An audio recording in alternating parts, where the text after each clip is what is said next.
So hello everyone, তোমরা সবাই কেমন আছো? আশা করছি ভালো আছো। তো আমি আর আমার ভাই আজকে চলে এসেছি চাংরামান্দা ৮২তম মকসুদিয়া ইসালে সওয়াবে, যেটা হংমঞ্জিল নামে পরিচিত।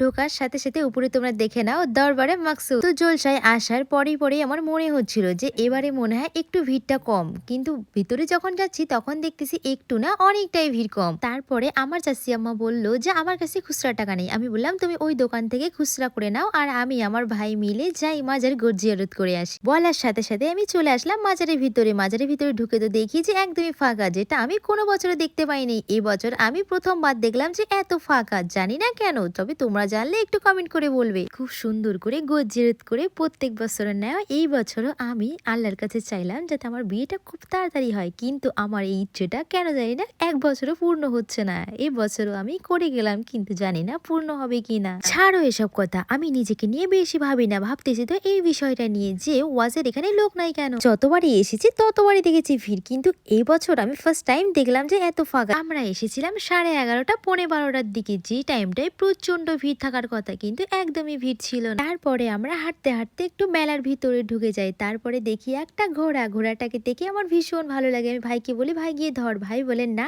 তুই আগে ধর, তারপর আমি। ভাইয়ের কথা মতো আমি গেলাম ঘোড়াটাকে একটু ধরতে। তারপরে আমার সাহসে সাহসে ভাইও গেল একটু ঘোড়াটাকে ধরতে। এমন ভাবে ভয় করতে করতে ঘোড়াটাকে ধরছিল, ও ধরাটা দেখে আমার ভীষণ হাসি পাচ্ছিল। আমি যখন থেকে বুঝতে শিখেছি তখন থেকে এই জলসাটাই আমি আসি। আমি ছোটবেলায় দাদুর সঙ্গে আসতাম, তারপর আব্বু আম্মুর সঙ্গে, এখন আমি আমার ভাইদেরকে নিয়ে আসি। তারপরে মেলা ঘুরে খাওয়া দাওয়া করে আমরা বাড়ির দিকে রওনা দিই। ও হ্যাঁ, তোমরা কিন্তু ভাববা না যে আমি শুধু মেলায় ঘুরেছি, আমি কিছু নিয়ে নিই, আমি অনেক কিছু নিয়েছি। যদি তোমরা দেখতে চাও আমি নেক্সটে আরো অন্য ভিডিও নিয়ে আসবো। তারপরে আমরা ফেরার পথে দেখি হঠাৎ রাস্তার পাশে এই বাচ্চা মেয়েটি ম্যাজিক দেখাচ্ছে। এটা শুধু কি ম্যাজিক, দেখো সাংঘাতিক রকমের ম্যাজিক। ভাই রে ভাই, এই বাচ্চা মেয়েটি এমন ভাবে দড়ির উপরে হাঁটছিল, আমার তো দেখি অবাক লাগছিল। তোমরা কি লক্ষ্য করেছো ওর মাথার উপরের হাড়িগুলো?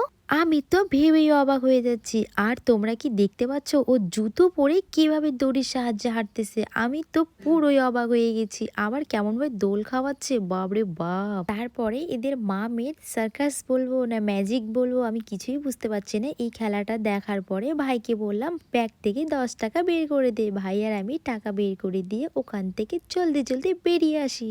আমরা যে রাস্তা দিয়ে ফিরবো সেই রাস্তার পাশে যেহেতু মাজার, তাই আর একবার মাজারকে দেখে নিই। ভিডিওটা এখানে এন্ড করে দিচ্ছি। কেমন লাগলো অবশ্যই কমেন্ট করে বলবে। টাটা।